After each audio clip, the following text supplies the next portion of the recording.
Le prodige inouï de Fatima, partie 12. Le secret de Fatima. Un premier secret. Dès la deuxième apparition, le 13 juin 1917, on entendit les trois petits voyants parler d'un secret.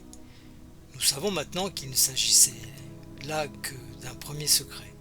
Lucia avait supplié la dame de les emmener tous les trois avec elle au ciel. « Oui, répondit-elle, Jacinta et Francisco, je viendrai les prendre bientôt. Quant à toi, il faut que tu restes plus longtemps sur la terre. Jésus veut se servir de toi pour me faire connaître et aimer. Il veut répandre dans le monde la dévotion à mon cœur immaculé. » « Alors je devrais rester toute seule ici-bas » demanda l'enfant avec tristesse. « Non, ma fille, je ne t'abandonnerai jamais.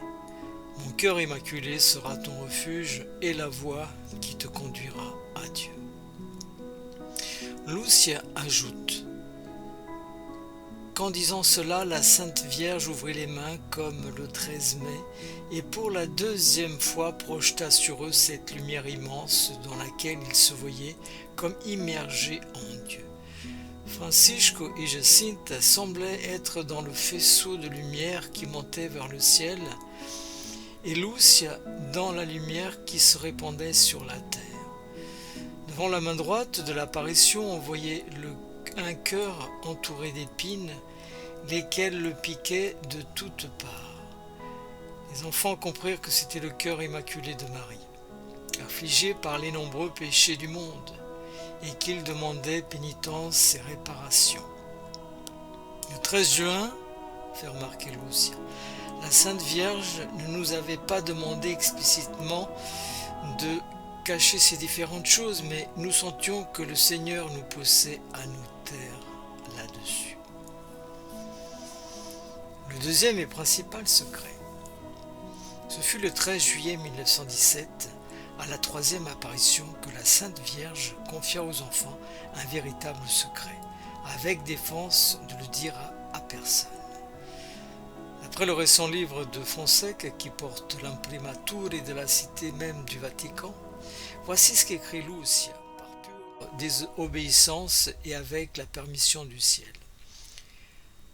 Le secret consiste en trois choses distinctes, intimement connexes.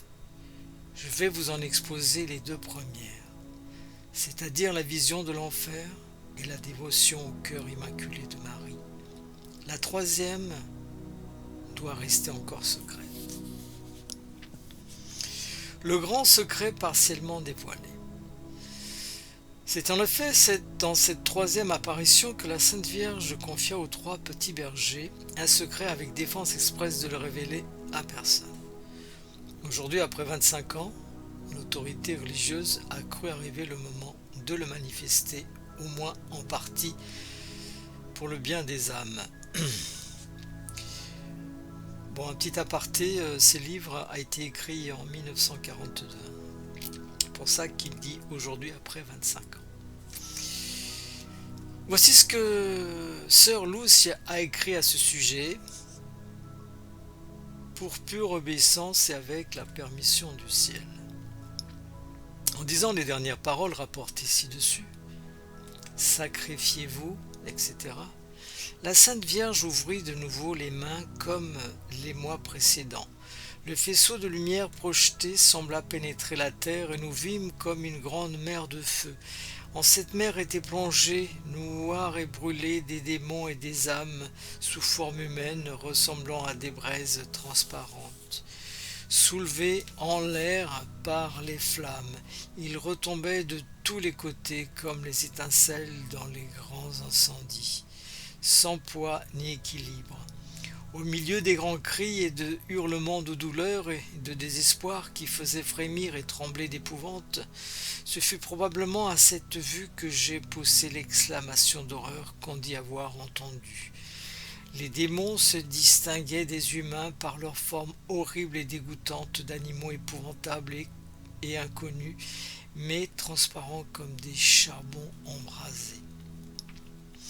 Cette vue dura un instant et nous devons remercier notre bonne mère du ciel qui d'avance nous avait prévenus par la promesse de nous conduire en paradis. Autrement, je crois que nous serions morts de terreur et d'épouvante. Comme pour demander secours, nous levâmes les yeux vers la Sainte Vierge qui nous dit avec bonté et tristesse: Vous avez vu l'enfer où vont aboutir les âmes des pauvres pécheurs. Pour les sauver, le Seigneur veut établir dans le monde la dévotion à mon cœur immaculé. Si l'on fait ce que je vous dirai, beaucoup d'âmes se sauveront et l'on aura la paix. Mais si on ne le fait pas, si on ne cesse pas d'offenser le Seigneur, la divine justice se manifestera par de nouveaux et plus grands châtiments.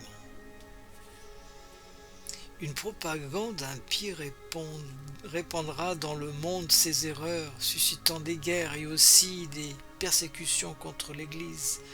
Beaucoup de bons seront martyrisés. Le Saint-Père aura beaucoup à souffrir.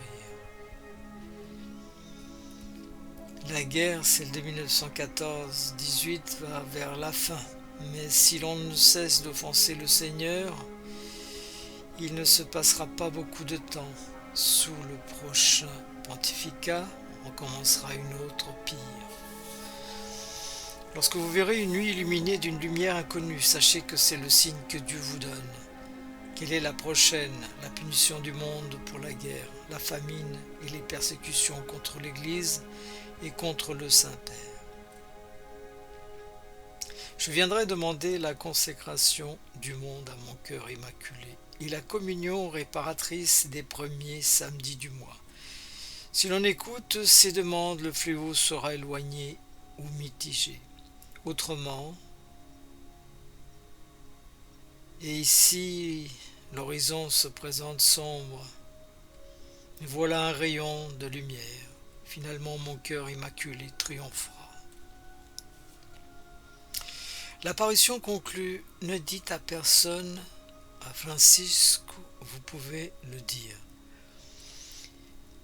Quelques moments après, elle ajouta: lorsque vous récitez le chapelet, dites à la fin de chaque dizaine: ô mon Jésus, pardonnez-nous nos péchés, préservez-nous du feu de l'enfer, conduisez toutes les âmes au ciel, surtout celles qui ont le plus besoin de notre miséricorde. Alors, petit commentaire de Fonseca. C'est presque avec les paroles même de Lucia que nous avons exposé la plus grande partie du secret de Fatima, c'est-à-dire la partie qui paraît justifiée par les événements.